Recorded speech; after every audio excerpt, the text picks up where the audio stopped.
다 같이 기도하심으로 2021년 3월 25일 새벽 기도회를 시작하겠습니다. 하나님 아버지, 오늘 이 아침 이 시간에 우리를 주님의 말씀의 자리인 새벽 기도회를 통해 예배하며 기도할 수 있도록 하게 하여 주셔서 감사합니다. 이 시간이 그냥 우연히 우리에게 온 것이 아니라 이 모든 시간이 하나님의 철저한 계획 가운데 예비하신 시간인 줄 믿습니다. 오늘도 말씀을 통해 기도하며 나아갈 때 하나님의 계획을 알아가고 하나님의 마음을 알아갈 수 있는 귀한 시간 되게 하여 주셔서 나의 생각과 계획이 아닌 하나님의 인도하심을 따라 살아가는 인생이 되게 하여 주시옵소서. 예수님의 이름으로 기도합니다. 아멘. 다 같이 찬송가 176장 주 어느 때에 다시 오실는지, 통일 찬송가 163장 함께 찬송하시겠습니다.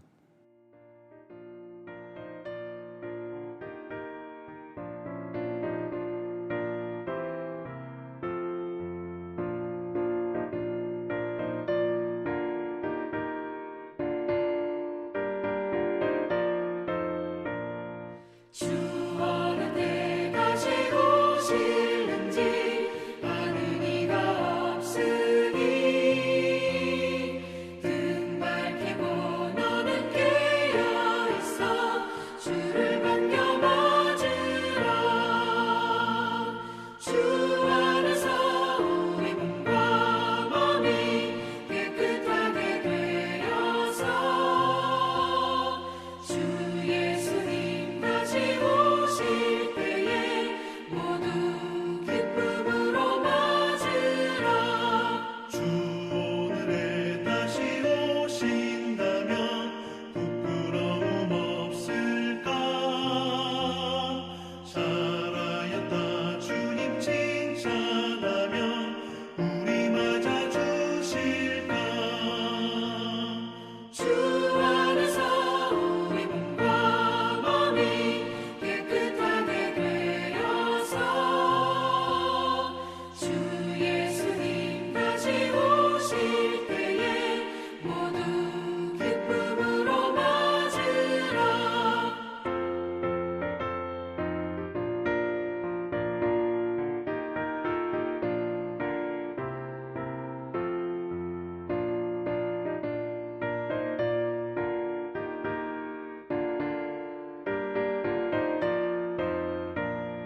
주 예수님 맡겨주신 일에 모두 충성 다했나. 내 맘속에 확신 넘칠 때에 영원한 식 얻겠네. 주 안에서 우리 몸과 몸이 깨끗하게 되어서 주 예수님 다시 오실 때에 모두 기쁨으로 맞으라.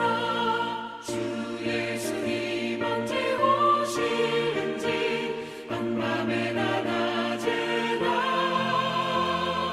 늘 깨어서 주님 받는 성도 주의 영광 보겠네. 주 안에서 우리 몸과 몸이 깨끗하게 되어서 주 예수님 다시 오실 때에 모두 기쁨으로 맞으라.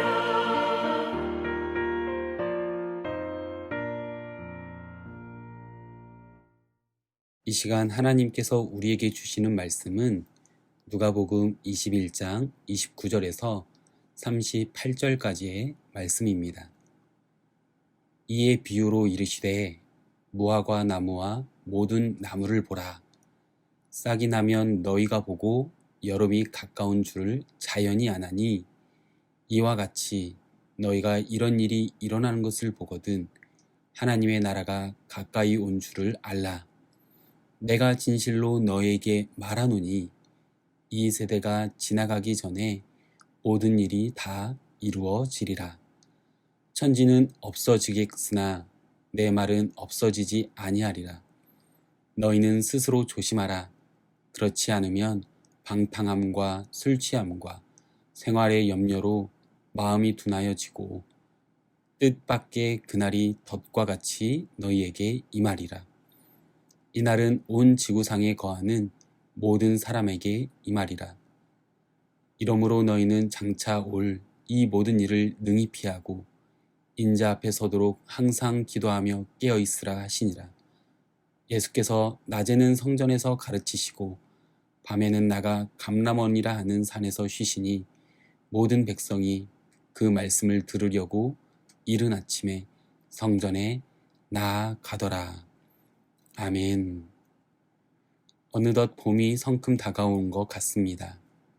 하늘에는 구름이 좀 있지만 작년 이맘때보다는 해가 더 많이 보이고 기온도 더 따뜻한 것 같습니다. 주위를 보면 벚꽃나무에는 이미 꽃이 피었고 나뭇잎이 떨어졌던 나무에는 조금씩 잎사귀가 나오려고 하는 것 같습니다. 한국에서 들려오는 소식에도 산에는 진달래가 가득 피기 시작했고 목련이 이미 흐트러지게 피었고 많은 나무들의 잎사귀가 새롭게 나와서 겨울이 지나 봄이 오고 있다고 이야기합니다. 이렇게 자연, 특히 식물들의 모습을 통해서 계절의 변화를 알 수 있습니다. 오늘 본문에서 예수님은 하나님의 나라가 가까이 왔음을 이야기하시면서 무화과 나무와 모든 나무를 비유로 말씀하고 계십니다. 무화과 나무는요, 늦은 봄에 잎사귀를 내는 특징을 가진 나무입니다. 그렇기에 예수님 시대에 흔히 볼 수 있었던 무화과 나무에 잎사귀가 나오기 시작하면 사람들은 여름이 다가옴을 알 수 있었다고 합니다. 더욱이 무화과 나무뿐 아니라 다른 나무들 역시 잎사귀가 나오고 풍성해지기 시작하면 곧 여름이 오는 것을 알 수 있습니다.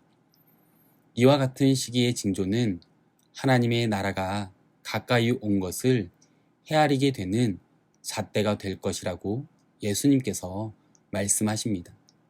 특별히 예수님께서 말씀하셨던 그때 그 징조에 대해서 말씀하시며 그러한 징조들이 보일 때 하나님 나라가 가까이 온 줄을 알라고 말씀하셨습니다.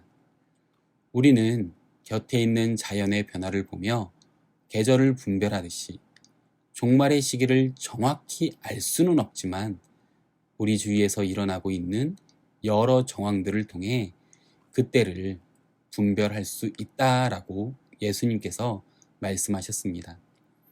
예수님께서는 성전이 돌 하나도 돌 위에 남지 않고 다 무너질 것이라고 말씀하시면서 종말에 대한 징조를 말씀하시고 예루살렘의 멸망을 예언하셨습니다. 그리고 이 예언은 AD 66년에 일어난 유대 폭동으로 인해서 4년간 로마 군대의 포위를 당하고 이후 70년에 함락되었습니다. 예수님의 말씀대로 예루살렘은 흔적도 없이 파괴되었습니다.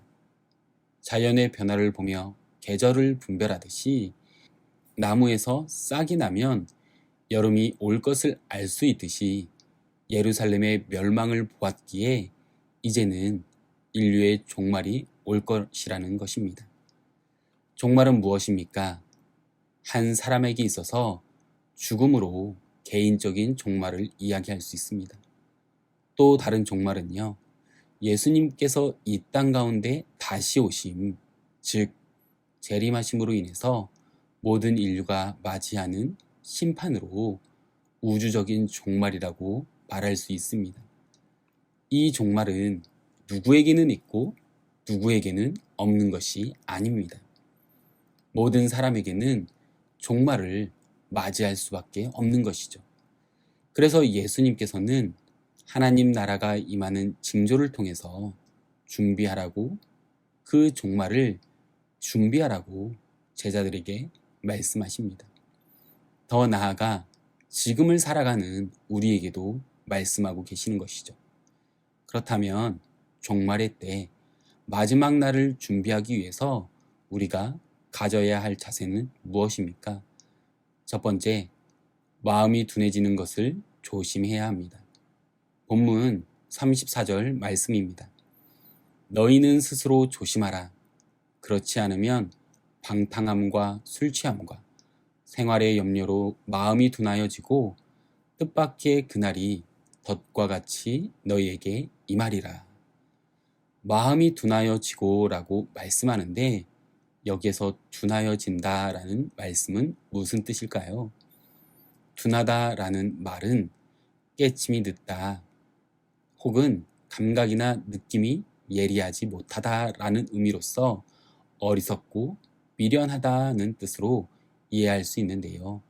결국 마음이 어리석고 미련한 것을 의미합니다. 그런데 여기에서 마음이 둔해지는, 마음이 어리석고 미련해지는 원인에 대해서 말씀하고 있습니다. 무엇입니까? 바로 방탕함과 술 취함, 그리고 생활의 염려라고 예수님께서 말씀하십니다. 방탕함은 마음이 들떠서 갈피를 잡을 수 없음, 술 취함은 술을 마심으로 인해서 정신이 흐려지고 몸을 제대로 가릴 수 없게 되는 상태를 이야기합니다. 결국 우리의 마음의 중심이 흔들리는 것이죠. 성경에 보면 방탕함과 술 취함으로 인해서 심판을 받았던 이들이 있지 않습니까? 노아의 홍수의 시대에 살던 사람들, 그리고 소돔과 고모라에 살던 사람들이 그러한 이들이었습니다. 그들은 방탕함과 술 취함에 빠져 살다가 하나님의 심판의 경고를 무시하고 결국 심판을 받아 멸망을 받았음을 우리는 성경을 통해 분명히 알고 있습니다. 그들의 마음이 들뜨고 정신이 흐려짐으로 인해서 결국 하나님을 향해야 하는 마음이, 그 중심이 흔들려서 하나님의 심판의 경고를 제대로 듣지 못한 것입니다. 아니, 듣지 않은 것입니다. 결국 그들은 방탕함과 술 취함으로 인해서 심판을 피할 수 없게 된 것이죠. 여기에서 우리는 이렇게 생각할 수 있습니다. 나는 방탕하지도 않고 술에 취하지도 않기 때문에 문제가 없다라고 말입니다. 그런데 방탕함과 술 취함이 꼭 술을 마시는 것으로 인해서 나타나는 것일까요? 아닙니다. 방탕함과 술 취함은 중독과 같은 것입니다. 중독은 나의 마음이 무언가에 빠져서 혼미해져 있는 것입니다. 작금의 시대에 많은 중독이 있습니다. 물질 중독, 성공 중독, 명예 중독, 운동 중독, 게임 중독 등 무수히 많은 중독이 있습니다. 이러한 중독이 우리의 마음을 둔하게 하는 것입니다. 그리고 우리의 마음을 둔하게 하는 또 한 가지가 있는데 그것은 바로 생활의 염려입니다. 염려는 앞일에 대하여 여러 가지로 마음을 써서 걱정하는 것을 의미합니다. 이 생활의 염려는 무엇입니까? 가장 기본이 되는 의식주에 대한 걱정이죠. 무엇을 입을까? 무엇을 먹을까? 어디에 거처할까? 또 건강의 걱정, 일터의 걱정, 자녀의 학업이나 배우자, 그리고 앞으로 잘 살아야 한다는 걱정 등 정말 많은 걱정거리가 있습니다. 우리가 이런 걱정을 한다고 해서 해결되는 것은 하나도 없습니다.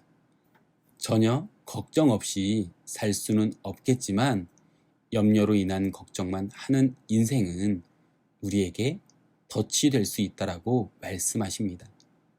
이 덫에 어느 순간 걸리게 되면 빠져나올 수 없게 됩니다. 결국 방탕함과 술 취함, 그리고 생활의 염려로 인하여 마음이 둔하여지면 심판의 날을 피할 수 없게 되는 것을 기억하는 우리가 되길 소망합니다. 그래서 우리의 마음을 둔하게 하는 것들을 조심하며 살아가는 저와 성도님들이 되시기를 축복합니다. 두 번째, 종말의 때 마지막 날을 준비하기 위해서 우리가 가져야 할 자세는 무엇입니까? 항상 기도하고 깨어 있어야 합니다. 본문 36절 말씀입니다. 이러므로 너희는 장차 올 이 모든 일을 능히 피하고 인자 앞에 서도록 항상 기도하며 깨어 있으라 하시니라. 우리는 세상 속에 살아가고 있습니다. 그렇기 때문에 우리는 생활의 염려에서 벗어나기 힘이 듭니다. 가령 끝이 안 보이는 고난이 계속된다거나 조금만 편해지면 우리는 방탕함과 술 취함에 쉽게 미혹될 수밖에 없는 연약한 존재라는 것이죠. 그래서 예수님께서 십자가에 달리시기 전에 우리에게 항상 기도하며 깨어 있는 것 외에는 길이 없다라고 간곡히 권면하신 것입니다. 항상 기도하며 깨어 있으라. 이 말씀 가운데 깨어 있으라는 것은 단순히 잠을 자지 않는 상태를 가리키는 것이 아니죠. 항상 기도하며 깨어 있으라는 것은 24시간 쉬지 말고 기도만 하라는 것도 아닙니다.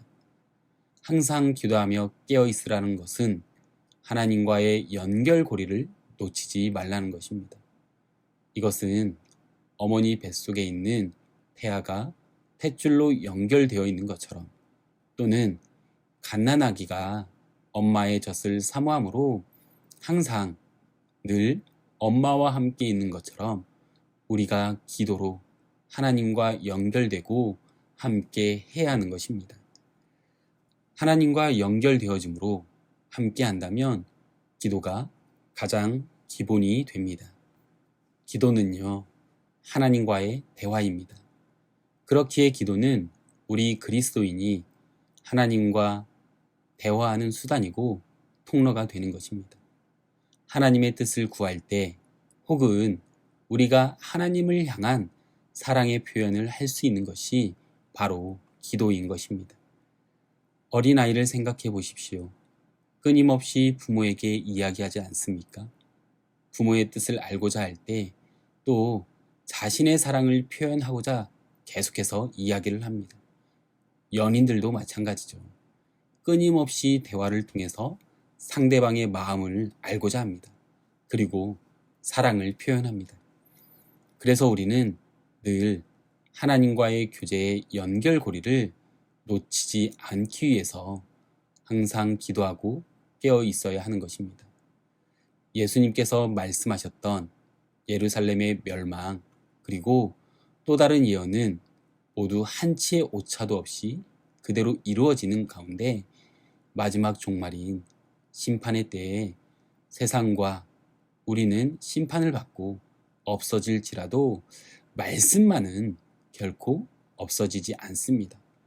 그래서 오직 말씀만이 능력인 것이죠.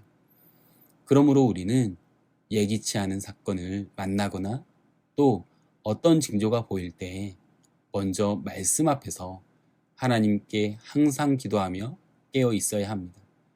마지막 날, 심판의 날을 준비하라는 예수님께서 간곡히 권면하심 가운데 순종함으로 나아가는 저와 성도님들 되시기를 소망하며 주님의 이름으로 축복합니다.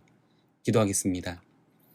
하나님 아버지, 무화과 나무와 모든 나무의 비유를 말씀하시며 다시 한번 하나님 나라가 임하는 징조를 말씀하시는 바로 그때에 그로 인해 마지막 날을 준비하라는 예수님의 권면을 통해 우리 자신을 돌아보게 하여 주셔서 감사합니다.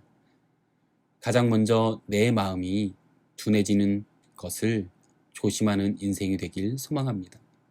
방탕함, 술 취함, 그리고 생활의 염려로 인해서 내 마음을 빼앗기는 것이 아니라 내 마음의 중심을 하나님의 말씀 앞에 두는 인생이 되게 하여 주시옵소서.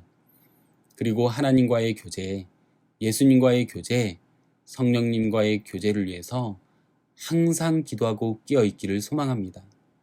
기도함으로 인해 교제의 연결고리가 끊어지지 않게 하시고 이 세상에서 살아갈 때 날마다 주님의 자녀된 자로 살아가게 하여 주시옵소서.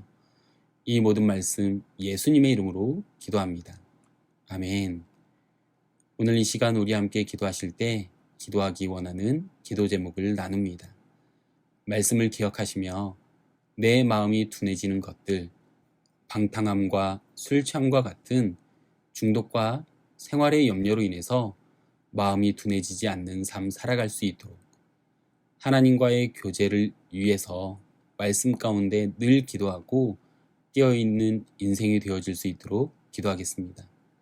계속해서 기도하실 때 코로나19로 수고하는 의료진들을 보호하여 주시고 하루속히 종식되어 일상의 삶과 교회 공예배가 온전히 회복되어질 수 있도록 물질적 어려움에 있는 성도들에게 도우심의 손길로 함께 하시며 어디에 있든지 눈동자와 같이 지켜 보호하여 주실 수 있도록 담임 목사님의 청빙을 위해서 기도해 주십시오. 그리고 주보에 나와 있는 중보기도의 제목과 각자의 개인 기도 제목을 위해 함께 기도하겠습니다.